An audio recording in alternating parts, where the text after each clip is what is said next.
everyone, I'm Dawn. Welcome to my channel. Thank you for visiting with me today. So forgive my hair. I'm waiting for it to all grow back in. I'm considering dyeing it green, but I don't know. I keep changing my mind, so whatever. But I wanted to talk today about being an adult with autism, but I wanted to start off with my childhood. I always knew, way before anybody knew what autism was, or way before your average family knew what it was, I always knew, even at a very young age, that there was something different about me. Not that I thought I was special or anything, it's just I knew I wasn't like other kids. And I don't mean that as a pick-me girl, like I'm not like other girls. I don't mean it like that. I mean it in the sense that it mortified me. I was painfully shy, like abnormally so. And I still am quite shy, but when I was a little kid, it was abnormal. Like, I remember listening to my parents talk, and my mom would say, "She's abnormal, she's so shy," and I would hear my dad say, "She's fine, she's fine." And but I think that I should have been diagnosed as a child. I don't know that anybody knew enough about autism to say that, you know. And I was in elementary school, I was always in the, I was with my class, but there would be a time of day where a special education teacher would come in and pull certain kids aside, and I was in that group. I don't remember what it was called, but I was part of that, and in that small group I would excel. And I remember a couple times overhearing the ladies in all the years I was in that telling the teachers that I've had that she doesn't belong in here. She's fine. She's really smart. She's ahead and stuff like that. But they kept me in there. And I remember every year they would talk to my mom, like the teachers that ran the group would talk to my mom and say, "I don't know why the teacher insists that she come in this group, because she's really sharp and she's getting this." I'm not saying like, "Oh, I'm so smart." I'm just saying what they said. And they said, "She's at grade level, she's fine." But and my mom would say, "Yeah, she does really good at home too, but I guess there was something about that classroom, being with all those kids, it was different." And I remember being, why does the teacher want me in this little group if I'm doing fine? I don't understand. But I was a nosy little thing, and I would eavesdrop and listen to my mom and my teachers talk. I always had a hard time picking up like social cues, and like I had friends at school or at church, but like in my life at home, I had like a few friends, but I was perfectly happy by myself. I wanted to be by myself. My mom would kick me out of the house on weekends. Like on Saturday morning, we would have to get up, get dressed, and get out of the house and not come home till the street lights came on. And I didn't want to do that. I wanted to stay home in my bedroom and play with my toys and, play with my coloring books and stuff. But my mom would always force me to socialize, and I hated it. I remember feeling very uncomfortable and, around the other kids and stuff. It was like a living nightmare for me. And again, I was very shy, and also, I was a rejecter, like, because I was always afraid I'm going to be rejected, so I should reject first. I didn't understand what rejection was, but looking back on it, that's what I was doing. I would be like at school, we'd have recess, and I'd be out on the playground, playing with a stick or something by myself, and a kid would come over and try to play with me, and I would just walk away. And teachers noticed this and stuff, but nobody seemed too concerned about it. They would just be like, "Oh, she just likes to be by herself," I'm just peeking at my notes because, I forget a lot. And so at home, what I knew most of the time at home was aggression and anger and people being mad at each other and yelling and fighting. So I carried that into my adulthood. So if I hear Eric do that, I think he's pissed off. What did I do? It doesn't occur to me that he's practicing guitar and he's getting frustrated with himself, or he's having trouble finding something that he misplaced or whatever. You know what I mean? But I always make it about me, like I did something to make him make that sound. But that's from growing up with just hearing just anger and rage all the time, and did not lend itself to, or did not help me with my problems I was having. And I always had a hard time making friends later on, especially in high school. Like, kids were nice to me and stuff, and I was friends with them in school. And I had a couple, I had a best friend, and she's passed away about, 20 years now. And she was my very best friend. I'm pretty sure she was autistic too, but we don't know. But I always had a hard time communicating with people, like with friends and stuff. Like, I knew how to be nice to people. I knew how to mask. I knew how to be nice to people, and I knew kind of what was expected of me. And it wasn't that I hated people. It was just that I didn't want anyone around me. I was afraid that I might say something stupid or do something stupid, or they're gonna think I'm weird, or they already think I'm weird, or whatever. It was just always, it was always in the back of my head that I didn't belong,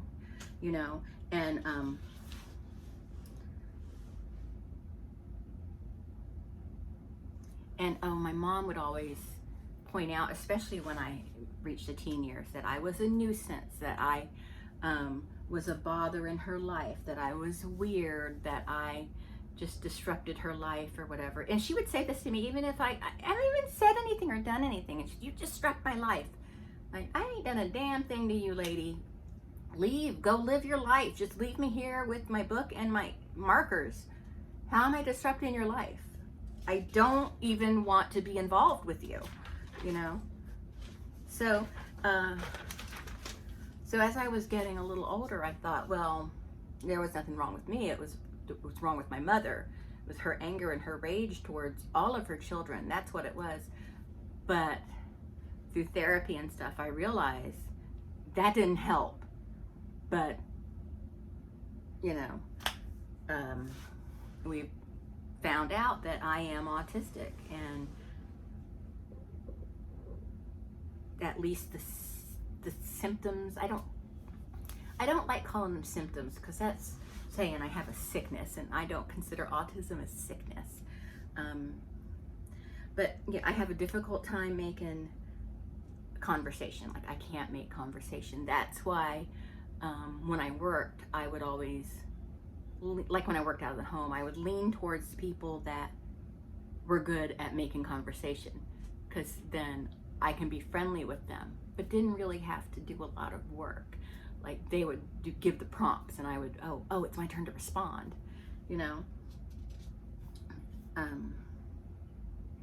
And that's the reason why I love my YouTube channel, because it's not inappropriate at all for me to sit here and say, so let's talk about Spooky Empire. That's not unusual at all for me to do that. People expect it from me. I could title it so people know what the conversation's going to be about. I can't walk around with a billboard over my head. So, okay, these are the bullet points of the conversation I'm going to start with you. So either you want to engage or you want to go away. So that's why I like doing YouTube, because I can just have the conversation with whoever wants to listen, and then we respond in comments, and then everything's good. You know what I mean? If that makes sense to you, I don't know. I don't have any close relationships outside my family, like friends, like people that aren't blood related to me. I really don't, and it doesn't bother me that I don't. You know what I mean? I have some, you know, but, you know, I don't, and I also think that it's just I haven't met my tribe yet, is what it is. Because there are several people that leave comments on my videos that I talk to, that watch my channel, that I feel like would be part of my tribe if we were closer together. Abby, Thoughtful Watcher, Maury, Exodus. I feel like a lot of these people are on the same wavelength as me, or within the range. You know what I mean? You know, there's a range. Like there are people over here and people over here, and then we're over here and we're in this range. You know what I mean? I'm super sensitive to sounds and smells. Oh my God.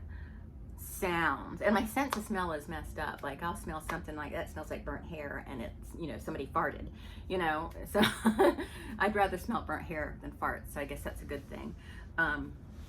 But you know, I'm super sensitive to smells and sound. The weed whackers, the landscape guys, when they come with their weed whackers and their leaf blowers, it's just like, it's a nightmare for me. I shake. I'm sometimes I'll start crying, and I'll just have to get it, because I can't go outside to get away from it, to get in my car and go away, because they're out there, they're gonna get me. That's the feeling I have, and I just have to sit in the middle of a room somewhere as far away from it as I can get, and just wait for them to be done. And they take forever. It takes them all day. I don't know why. Let me see what else. And I prefer to be alone. I love being alone. When I say be alone, I mean that, you know, Eric and Marshall are close by, but I am alone. Like in here, I'm alone.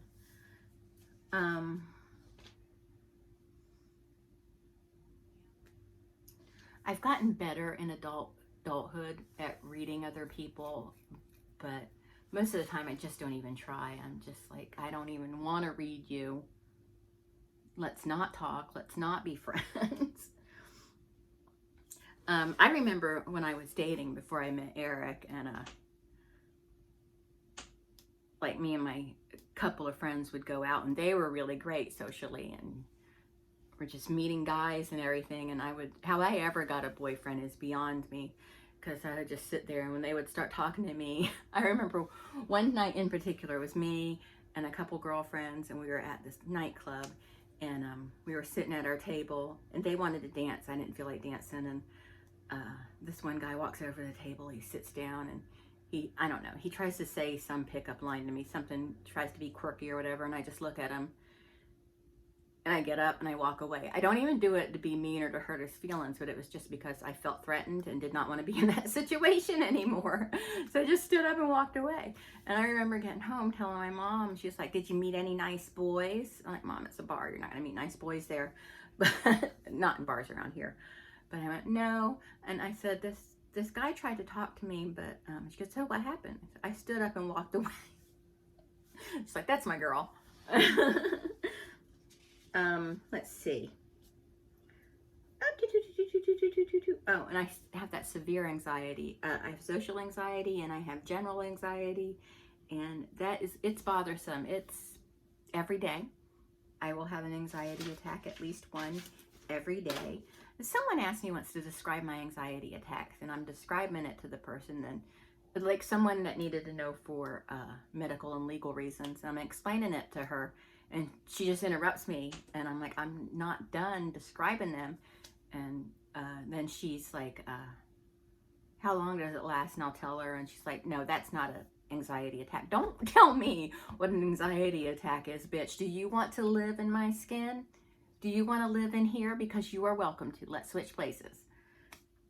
I didn't say that, but I wanted to. Eye contact. That is a big one for me.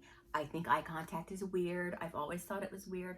I've always had a problem with it. It's always been very uncomfortable for me. I've always been taught that people who don't make eye contact are lying. I don't care if people think I'm lying. I don't want to make eye contact with them. I hate eye contact. I hate it. It makes me so uncomfortable.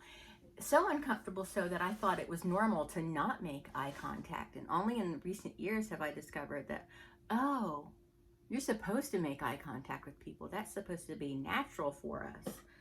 And it's not. It does not. It is so forced. And I'm like, I'm making eye contact with you. We're making eye contact right now. You know? I like my routine. I don't like for it to be shaken up if different things are happening different days. I have to control the scheduling. You know what I mean? Like, particularly if we go on vacation. Here's one thing where I think that everybody in my family is autistic for. The Magic Kingdom at Disney World. There is a particular route we follow when we go there. And I still, to this day, I haven't been in a couple years, but still follow that route. Now, if there are new attractions, we go on those along the route, but the route never changes. We keep the route. And it's the same route every year. And we do and just as new attractions open, we just add them to the route, but it's the same route every year.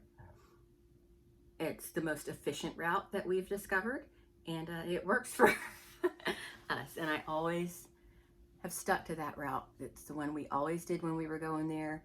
And I think that because my mom was taking us, it was her and sometimes my dad and 5 kids. So in a way, that route was good because we all knew it. So we all knew, well, if one of us got lost or something, we all knew, well, there's a route, so they're probably at the carousel now. You know what I mean? So in a lot of ways, that was helpful. But that route, I do not deviate from that route to this day. If we go tomorrow, we're going to go on that route. Not going tomorrow. It's always depressing when I realize I'm not going to Disney World tomorrow. And let's see. Oh, this is a really weird one for me. I like things in 3s. For example, like if I'm going to do something, I'll tell Eric, excuse me, burpity. I'm going to take a shower, blow dry my hair, and fold the laundry. Or I'm going to watch a movie, do a scrapbook page, and do my arm exercises. But it's always 3 things. And if there's 4 things, I automatically jump to 6 things. That's rare. It's always 3 things, then I'll start over with 3 things. And Eric can attest to that. He can. But yeah, I like 3s, but also even with the 3s, I know that's not an even number, but a lot of other things I like even numbers. So, and Marshall likes things in 5s, like volumes and stuff. So he will put a volume at like 25. Well, I have to put it on 20 or 30. I'm sorry, I got interrupted by an alarm. But yeah, so Marshall will want something like on 25, so I'll have to put it on 20 or 30. And it's not really too much of a battle for us, though, unless it's not a high enough volume or whatever. I hate it when a cooking temp, I'm over it now, but I hate it when a cooking temperature for something is like 325 or 375. I'm like, why can't it be 350? Why can't it be 400? You know what I mean? And I'm not even aware that I'm doing these things or thinking these things until I get in there, get in my head and be like, look at what I'm doing. This is unreasonable of me, you know? But anyway, that is what it's like for me. And it is a struggle. It is a struggle. But my challenges mainly are the anxiety. And I have bipolar. That's not, I guess that's not really part of the autism, but you know, I'm on the spectrum with bipolar. And then I have the anxiety disorder, the social anxiety and the generalized anxiety, the depression, and then I have PTSD also. It's complex PTSD is what I've been diagnosed with. There have been multiple events in my life. getting hit by a motorcycle, what happened to me when I was 11, Marshall having cancer, just so many things, the abuse, like the mental abuse, all this stuff has just really caused that PTSD. I'm always hypervigilant. So, but anyway, I hope this was helpful and made sense to somebody out there. I'm not an expert. I'm not even a beginner at knowing anything about autism. I just know me and know my experience, and that's what I'm sharing with you. But thank you so much for watching, and I will talk to everyone later. Please subscribe if you enjoyed this. I do a lot of stuff on my channel, and that's it. Thanks so much. Bye.